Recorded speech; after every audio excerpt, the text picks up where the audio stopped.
राम राम, क्या हाल चाल है भाई सबके। आज का जो किस्सा है वो असल में मेरे लिए जो है बड़ी शर्मिंदगी की बात थी और बाकी सब लोगों के लिए बहुत ही हंसी का विषय था। और किस्सा है ये मेरा थिएटर के दिनों का।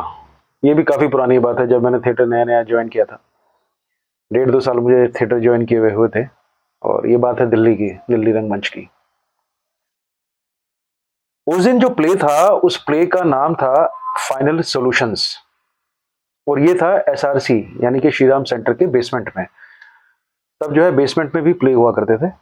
उपहार कांड का जो अग्निकांड जो हुआ था थिएटर का, उसके बाद बेसमेंट को बंद कर दिया गया था फॉर द सेफ्टी रीजंस। खैर, तो जिस दिन ये प्ले था उस दिन काफी बड़ी बड़ी हस्ती आने वाली थी, और जिनमें से एक बहुत बड़ी शख्सियत जो उस दिन प्ले देखने आने वाली थी, उनका नाम था हबीब तनवीर साहब। हबीब तनवीर साहब जो है वो रंगमंच की दुनिया में एक बहुत बड़ा नाम है, बहुत बड़ा नाम है।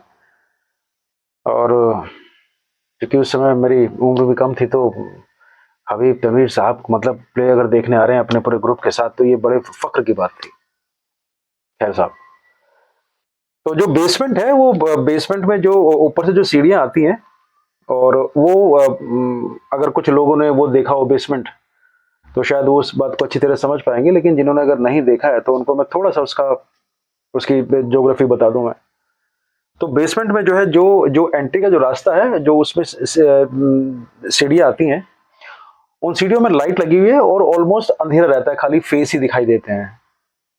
और उसके बाद जो है आप डायरेक्ट जो है स्टेज पर आते हो।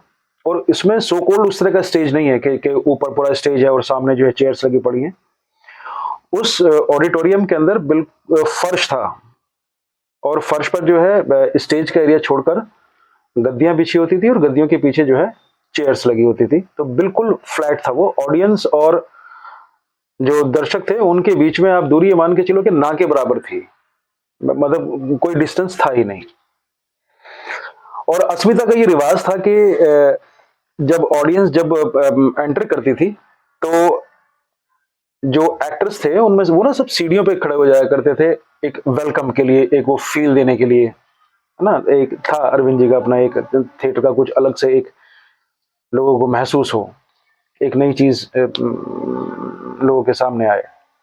खैर सा, तो प्ले शुरू हुआ। और मेरी जो एंट्री थी वो प्ले में करीब करीब ये मान के चलिए आपके जो मेरी एंट्री थी वो 30-35 मिनट, मतलब हाँ 40 मिनट के आसपास जब प्ले निकल जाता तब मेरी एंट्री थी। और उसमें मैं कैरेक्टर प्ले कर रहा था एसपी का, सुपरिंटेंडेंट ऑफ पुलिस।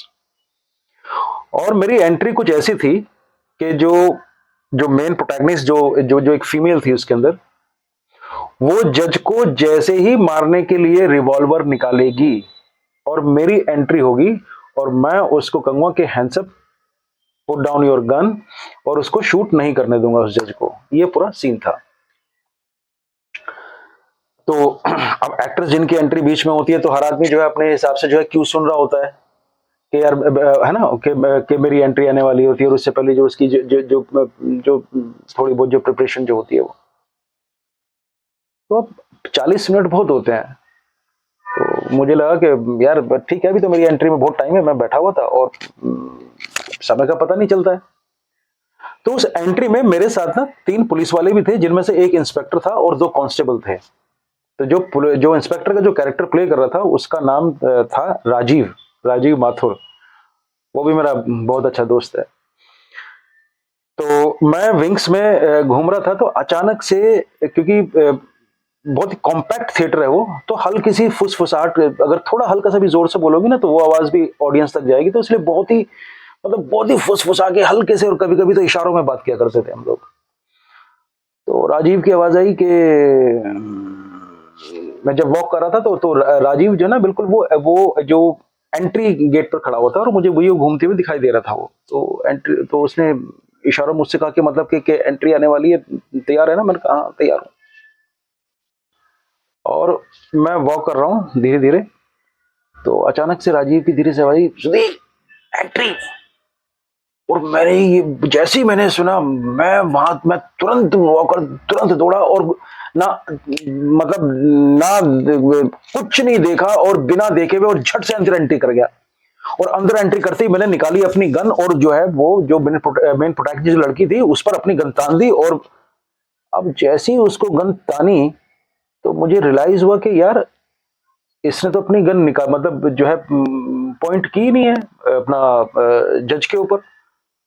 अब जब उसने गन जो है अपनी गन जज के ऊपर पॉइंट नहीं की है, तानी नहीं है, तो मैं उसको कैसे कहूं कि don't shoot and put down your gun, क्योंकि गन तो उसने निकाली नहीं है। अब भाई साहब सडनली मुझे रियलाइज हुआ कि गुरु ये जो आप एंट्री कर गए हो ये कुछ करीब करीब 1.5-2 मिनट पहले आप एंट्री कर गए हो। और 1.5-2 मिनट पहले एंट्री बहुत होती है, बहुत होती है। और उसमें जो है अब उसको जो है उसके ऊपर जो है जज के ऊपर जो है बंदूक भी जो है उसको जो है ताननी है, सारी चीजें हैं, उसकी लाइंस चल रही हैं अभी। अब मैं क्या करूं? अब मेरे पास कोई रास्ता नहीं था। तो अब हुआ ये कि जब मतलब भाई साहब उस समय जो फील होता है आंखों के आगे ना बिल्कुल अंधेरा छा जाता है, जिसे लोग कहते हैं ना कि आंखों के आगे अंधेरा छा गया। लिटरली आंखों के आगे अंधेरा छा गया था और पैरों के तले से जमीन खिसक गई थी। लेकिन अब अंदर अंदर पूरी कैलकुलेशन चल रही कि क्या करूं। तो मैंने धीरे से ना पीछे मुड़ के देखा, क्योंकि उस कभी कभी समझ में नहीं आता कि क्या करें। तो मतलब स्पॉन्टेनिटी में जो होता है वो होता चला जाता है। वो भले ही वो जो दर्शक जो है उसको किस तरह से उसको लेते हैं, या भी ये उनके ऊपर डिपेंड करता है। तो मैंने धीरे से पीछे मुड़ के देखा तो जो है एंट्री गेट पर राजीव खड़ा है और वो हंस रहा है। उसमें उसकी कोई गलती नहीं थी। उसने ये कहा था कि एंट्री आ गई। तो बेसिकली उसने कहा था कि भाई मुझे ये कहा था उसने कि मैं गेट पर आ जाऊं, एंट्री आ गई। और मुझे ये लगा कि मतलब एंट्री मतलब आ गई, निकल गई, और मैं झट से बिना कुछ सोचे समझे अंदर घुस गया था।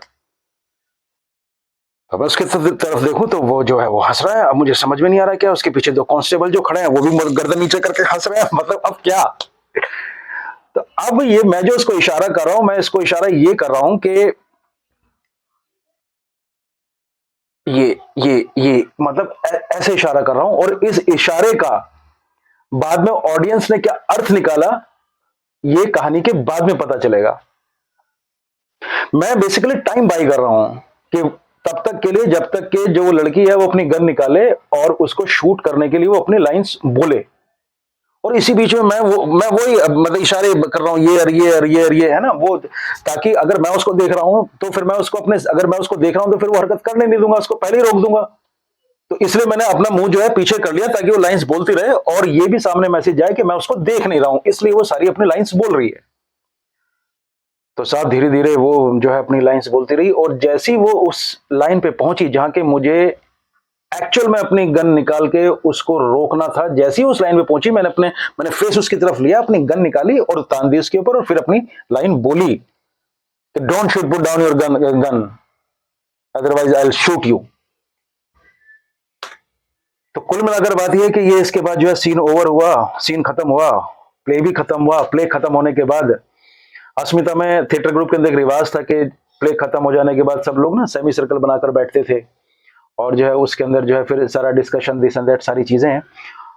और उस दिन तो हबीब साहब अपने पूरे ग्रुप के साथ आए हुए थे, पीयूष मिश्रा साहब भी थे। तो दो इतनी बड़ी शख्सियत सामने बैठी थी। तो प्ले खत्म होने के बाद वो भी लोग बैठे हैं और जब सबके व्यूज और क्योंकि सब बातचीत होती है और जब फाइनली बात मेरे ऊपर आई तो जब उस सीन के बारे में बात हुई तो हबीब साहब ने खुद अपने मुंह से एक बात बोली कि समझ में आ रहा था कि मतलब कुछ न के जो है या तो एंट्री पहले हुई है या कुछ ना कुछ प्रॉब्लम हुई है।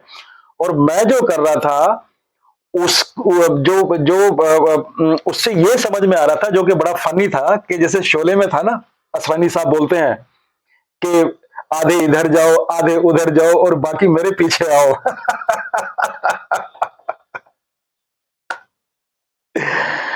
तो मेरे उस जो मैं एक्टिविटीज कर रहा था उस टाइम पे, तो उसका जो है मतलब लोगों को ये समझ में आ रहा था और लोग हंस भी रहे थे। तो मतलब सब लोग मजे ले रहे थे और जो कि सही बात भी है, क्योंकि लाइव शोज के अंदर ना इस तरह की सारी चीजें होती हैं, मतलब इस तरह के फकअप्स होते हैं कहीं ना कहीं। तो लोगों को भी समझ में आता है, वो भी अंडरस्टैंड करते हैं इन सारी चीजों को। और ये किस्सा सुनाते सुनाते जो है सभी लोग बहुत हंसे बहुत हंसे। हालांकि मुझे थोड़ी शर्म भी आई, पर हाँ, तब पीयूष भाई ने भी एक बात बोली थी कि ये होता है, इसमें घबराने वाली कोई बात जो है, इसमें होगा इसमें घबराने वाली कोई बात नहीं, होता है, ये सबके साथ होता है ना, बस ये है कि थोड़ा सा आगे अवेयर रहने की जरूरत है। तो मैंने कहा जी, मैंने कहा बिल्कुल पीयूष भाई। तो ये था वो किस्सा, और उसके बाद मैं थोड़ा सा और सजग रहने लगा और अपने कानों को थोड़ा सा और मैंने खुला किया और थोड़ा सा एकाग्र हुआ। बट फिर भी लाइव शोज में, खास करके थिएटर्स के अंदर, इस तरह की छोटी मोटी जो चीजें होती हैं जो कहीं ना कहीं एक हास्य पैदा करती हैं, तो वो होती रहती हैं। तो ये था उस दिन का किस्सा। तो बताइए कमेंट्स में कि किस्सा आपको कैसे लगा। और बस इसी के साथ मैं अपना आज का ब्लॉग खत्म करता हूं, हमेशा की तरह। राम राम राम राम राम राम, जय हो वीर बजरंगी की, जय हो।